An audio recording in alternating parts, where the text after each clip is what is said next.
moteur et action. En gros, on fait un filmception. C'est ça. Oh. Oh.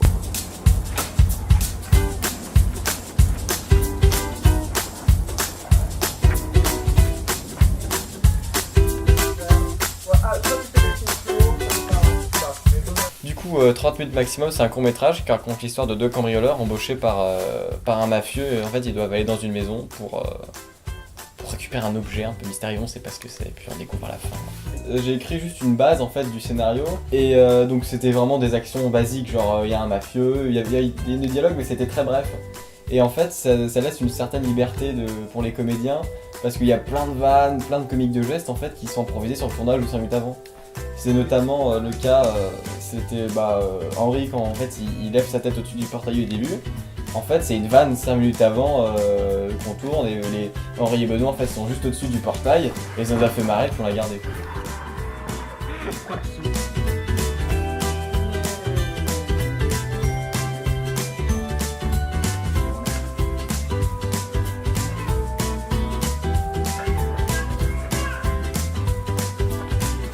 Ça, pour le coup, le scénario ils avaient été bien appuyés là-dessus. C'est que c'était vraiment deux gars complètement cons.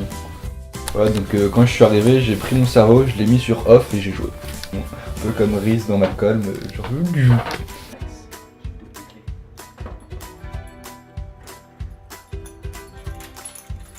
Le rôle du réalisateur, bon, rôle classique, hein, la réalisation. Concrètement, pour être tout à fait honnête, j'ai vraiment découvert un peu ce court-métrage en arrivant le matin même.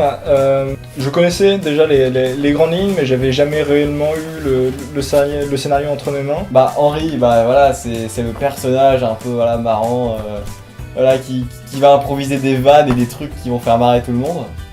Et puis Benoît, parce que c'était le seul pote dispo à cette date, et qui jouait bien. Voilà, c'est beaucoup moins fun de dire ça, mais c'est le cas, voilà. Il y a des trucs que j'avais pensé, mais qui ont été encore plus exprimés au montage. Surtout en fait ce côté un peu épique avec la musique quand il commence à entrer à la maison. Moi c'est un truc que je sais que sur le scénar ça prenait même pas une ligne. Et en fait on a vachement bossé, même sur le tournage en fait, c'est vraiment un tournage de l'impro.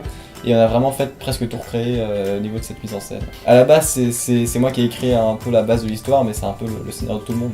Parce que tout le monde s'approprie des petits trucs, des vannes, des mises en scène, des plans. 30 minutes maximum, on l'avait déjà tourné avec Stan un an avant. Et ça a été presque en fait une autre phase d'écriture en fait. C'était pas Benoît, c'était un autre ami qui s'appelle Thomas qui a tourné en Nikon.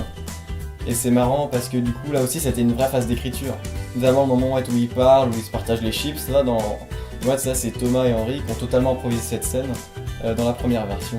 C'était important de mettre de l'absurde aussi, parce que déjà c'est un humour que j'aime bien, qui est pas facile à faire, parce qu'il faut qu'il soit compris aussi. En fait le truc c'est comme c'est un humour qui est très lourd à la base, bah tu vas un peu le contrebalancer avec de l'absurde, tu vois, sinon ça fait trop lourd, trop humour gras et ça fonctionnera pas. Quoi.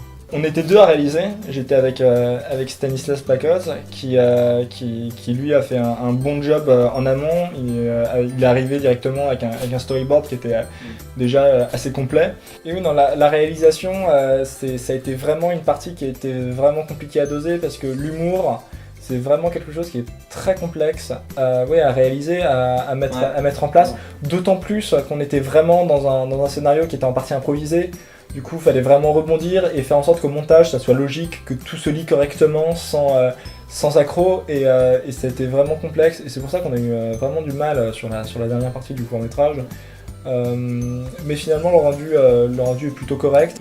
L'utilisation du fond vert, alors, il n'était pas indispensable. Là, c'est vraiment peut-être par défaut de décor. Et bouge pas trop ta tête sinon on voit le sac Lidl.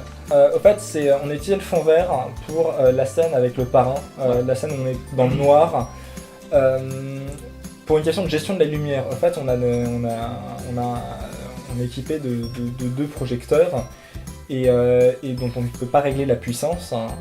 On n'a pas de budget. Aidez-nous, on a un Tipeee. Donc on voulait vraiment qu'on voit la tête des deux cambrioleurs sans voir le fond, qu'on ait l'impression que pour entretenir vraiment cet aspect vraiment mystérieux et être raccord avec le fait qu'on ne voit même pas le visage du mafieux. Et pour ça, on n'arrivait pas à obtenir cette lumière, même en réglant la caméra de manière très faible. On avait soit rien du tout, soit on voyait rien, soit on voyait le mur qui était juste derrière. Et du coup, on a mis un fond vert pour pouvoir mettre du noir. On aurait eu un fond noir, ça aurait été mieux, mais on n'avait pas de fond noir. Et oui, effectivement, c'est assez peu utilisé. En France, en fait, si c'est aussi peu utilisé en France, c'est surtout qu'en France, on est très peu dans le court-métrage d'effets spéciaux. Je suis un gros fan d'effets spéciaux depuis que je suis tout petit. Je fais vraiment des films qui sont vraiment portés sur les effets spéciaux. Et l'utilisation du fond vert, pour moi, c'est vraiment quelque chose qui me dérange vraiment pas. Sur le court-métrage qui arrive en novembre, essayez de compter le nombre de fonds verts, juste pour voir, vous allez voir, il y en a partout. On a des nouveaux projets qui vont arriver, on a un court-métrage de science-fiction, voilà, on en dira plus prochainement. Ce sera déjà publié quand on postera ce making-of, c'est le Nikon de cette année, Tout à fait. auquel on participe. Merci beaucoup. Ravi d'avoir répondu.